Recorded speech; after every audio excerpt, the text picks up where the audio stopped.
नमस्कार, मैं हूं एजे रॉक और आप देख रहे हैं D7 न्यूज़ चैनल। ऐसे में नगर निगम का चुनाव को लेकर के काफ़ी जो है मार्केट में उथल-पुथल है और प्रत्याशी जो है अपना होर्डिंगबाजी शुरू कर दिए हैं।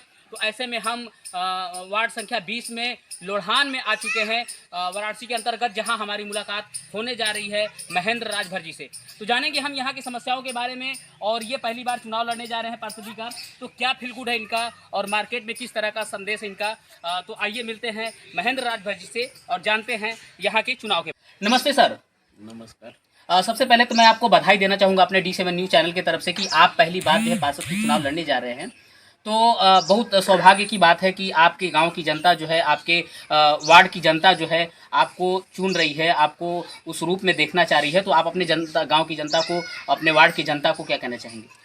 मैं वार्ड की जनता को मैं धन्यवाद करना चाहता हूँ कि मैं यहाँ से प्रत्याशी पद का प्रत्याशी लोढ़ान वार्ड कानूली से, मेरा नाम महेंद्र कुमार राजभर है। अपने क्षेत्रवासियों को हार्दिक शुभकामना देता हूँ कि मैं अगला प्रत्याशी पद हूँ और चुनाव लड़ने जा रहा हूँ। क्षेत्रवासियों को हार्दिक अभिनंदन और बधाई। जैसा कि महेंद्र जी, काफ़ी समस्याएं होती है गांव को लेकर के, कि गांव में जैसे नालियों को लेकर के, जैसे सड़कों को लेकर के, गलियों को लेकर के काफ़ी समस्याएं बनी रहती है ऐसे ग्रामीण क्षेत्रों में।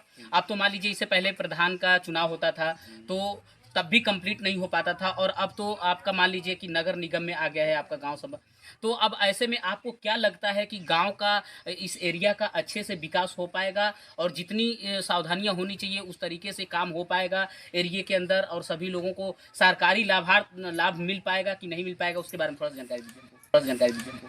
हम लोग का मूल मंत्र है, अगर हम लोग पार्षदी का चुनाव जीत जाते हैं तो गांव में यही सोच रहे हैं कि भाई नाली, खड़ंजा, रोड, रास्ता, सीवर, स्कूल, विद्यालय, सारे काम बढ़िया से, बच्चे गरीब विद्यालय में पढ़ने जाएं, न कि गरीब का बच्चा सरकार प्राइमरी स्कूल में जाए और नर्सरी स्कूल में जाए, सरकारी स्कूल में जाए।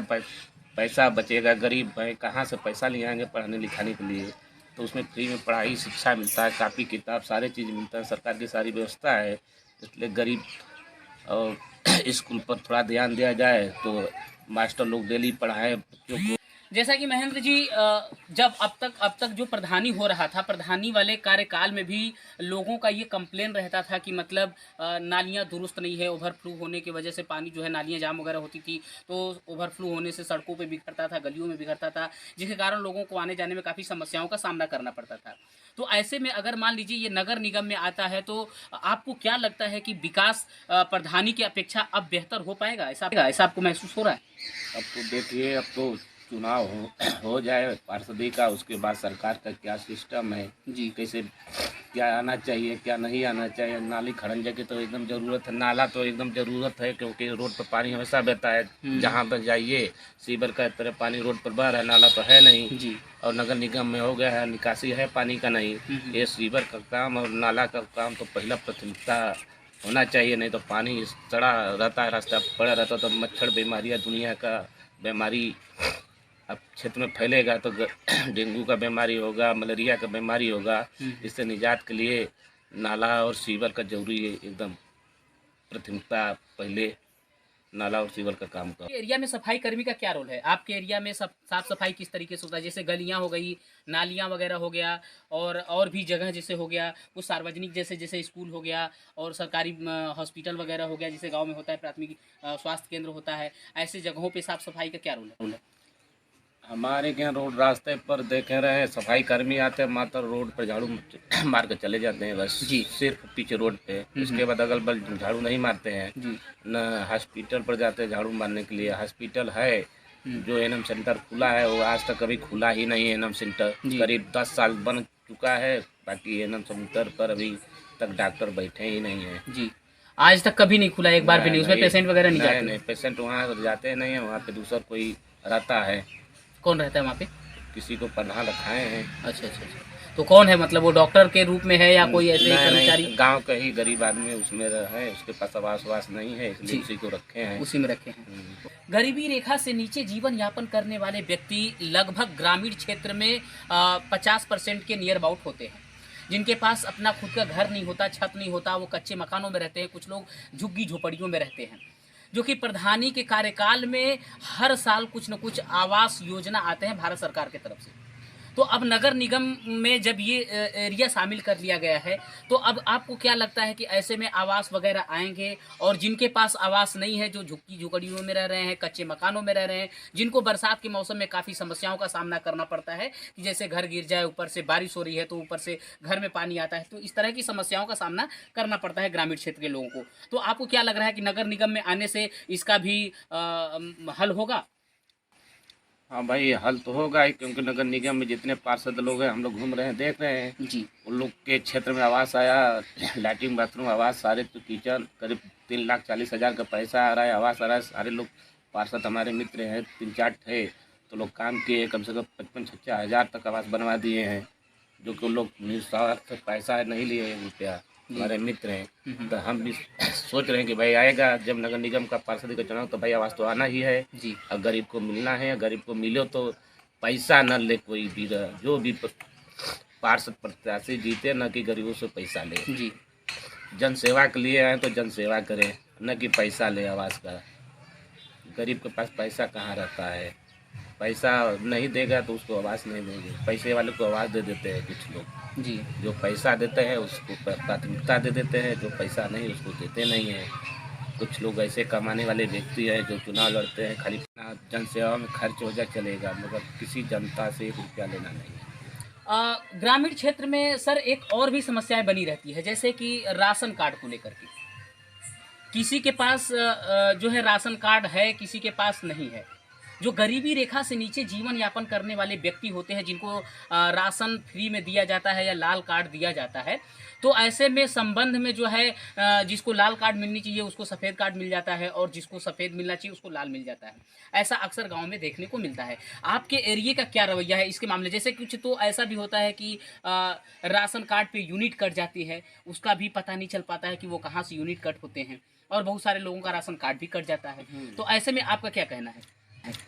अब ऐसे में कट जाता था भाई, आवेदन करा, ऑनलाइन आवेदन करके जिसका कट जाता है वो ऑनलाइन आवेदन करें, अपना भर के अथवा पर जाए, ऑफिस में आपूर्ति विभाग में जाए, उसमें नाम चढ़वा दे जाए कि न जाए तो अपना क्षेत्र प्रधान हो या पार्षद हो उनके लगे जाए, वो बताएंगे प्रक्रिया पूरी करने के लिए। आप पार्षदी का चुनाव लड़ रहे हैं, आप जीतने के बाद क्या करेंगे? भाई जीतने के बाद हम तो हर संभव मदद करेंगे, हम तो रातों दिन उनके सुख दुख में रहेंगे, आएंगे, जो भी कहेंगे समस्या का पालन करेंगे, उनके साथ हमेशा रहेंगे। जी। इसीलिए तो मैं चुनाव लड़ रहा हूँ, ओके। क्योंकि जनता के हित में लड़ रहा हूँ, तो जनता की सेवा करने के लिए चुनाव लड़ रहा हूँ, न कि अपनी सेवा करने के लिए। मिड डे मील के अंतर्गत जो प्राइमरी विद्यालय में बच्चों को खाना दिया जाता है, 7 दिन में 7 तरह के भोजन जो होते हैं, वो आपके हिसाब से सही फॉलो हो पाता है या उसमें भी धांधली वगैरह होता है?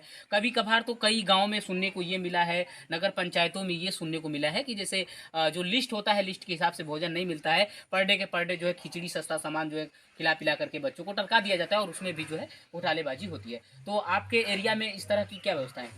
इसके पहले तो देखिए, ग्राम प्रधान का चुनाव था, ग्राम प्रधान का क्षेत्र था, उस समय ग्राम प्रधान देख रहे थे मिड डे मील को। अब तो सरकार देख रही है, सरकार खाना बनवा के भेज रहे हैं, नगर निगम की तरफ से खाना आ रहा है। जी। अब क्या व्यवस्था क्या नहीं व्यवस्था, इस व्यवस्था में तो हम देखे नहीं है। आप कभी स्कूल विजिट किए हैं? अभी नहीं विजिट अभी नहीं किया। आप पार्षद का चुनाव लड़ने जा रहे हैं, आपकी जनता आपको वोट करने जा रही है, तो किस बेस पे करेगी? आप स्कूल नहीं विजिट करेंगे, आप गांव की समस्याओं को नहीं विजिट करेंगे, तो आपके गांव की जनता या आपके लोढ़ान वार्ड की जनता जो है आपको कैसे सेलेक्ट करेगी, कैसे आपको पार्षद के रूप में चुनाव करेगी? देखिए, हम तो राजनीति में आना नहीं चाहते, तो आ रहे हैं, जनता कह रहे तो आ रहे हैं राजनीति में, नहीं तो मैं तो उधर छोड़ दिया, तो सोचे कि चुनाव नहीं लड़ेंगे। क्या मतलब राजनीति में कोई मतलब, फिर सोचे भाई, कुछ लोग कह रहे थे कि नहीं आप लड़िए चुनाव, आप भाई ठीक ठाक गरीबों में आते जाते हैं, किसी का तबीयत खराब हो जाता है, किसी का अपना पैसा लगा कर मैं इलाज कराता हूँ, ऐसी बात नहीं है, हॉस्पिटल में ले जाता हूँ भाई। नहीं कि 2-4 लोग को मैं जान बचा चुका हूँ अपना पैसा लगा के, 2-2 महीना दौड़ा हूँ, ऐसी बात नहीं है। राजनीति भाई आ गए लोग के कहने पर, जी। नहीं राजनीति तो करने की इच्छा नहीं थी, बस कि कुछ गरीब को लाभ मिल जाए, इसलिए मैं यही राजनीति करूँगा। ये मेरा फर्स्ट और आखिरी राजनीति। आप चुनाव लड़ने जा रहे हैं, आपके चुनाव लड़ने का पर्पज क्या है?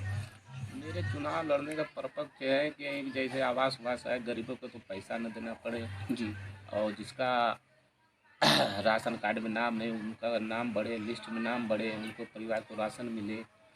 उसके बाद स्कूल पे जैसे समस्या हो को तो अपने तरीके से भी स्कूल का समस्या स्कूल देखें। पे आपके टीचर अवेलेबल हैं? बच्चे पढ़ने जाते हैं कि नहीं जाते? बच्चे बहुत कम पढ़ने जाते हैं। अच्छा, मान के चलिए एक स्कूल पे 10-20 बच्चे बहुत मिल जाए तो बहुत है 20 बच्चे। टीचर अवेलेबल रहते हैं?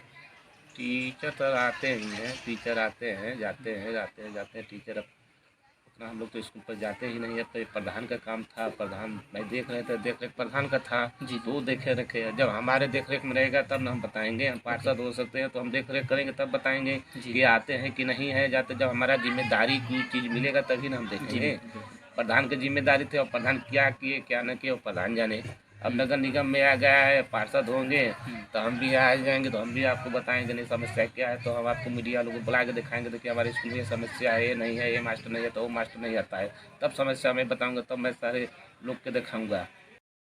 महेंद्र जी, जैसा कि अब आप चुनाव लड़ने जा रहे हैं, तो अब सामने जो है दिवाली आ रहा है, छठ पर्व आ रहा है, तो ऐसे में अपने ग्राम वासियों को क्या कहना चाहेंगे? कोई एक संदेश देना चाहेंगे? मैं यही कहूँगा कि दीपावली आ रहा है, छठ आ रहा है, कि हमारे देश ग्राम क्षेत्र नगर वासियों का हमारे तरफ से हार्दिक अभिनंदन और शुभकामना रहे। हम क्षेत्रवासियों को मेरे तरफ से ही दुआ है क्षेत्रवासियों को। बहुत बहुत अच्छा लगा महेंद्र कुमार राजभर जी से मिलकर के। इनका कहना है कि मैं जैसे ही अपना ये चुनाव जीत जाता हूँ, मुझे यहाँ की जनता, यहाँ वार्ड की जनता जो है हमें सभासद के पद पर नियुक्त कर देती है, तो मैं पूरी वार्ड का जो है अच्छे तरीके से विकास करूँगा और जो जो समस्याएं बनी हुई है मैं उसको जल्द से जल्द उसका जो है निवारण करूँगा। तो चलते हैं अगले वार्ड की तरफ और जानते हैं अगले वार्ड की समस्याओं के बारे में। तब तक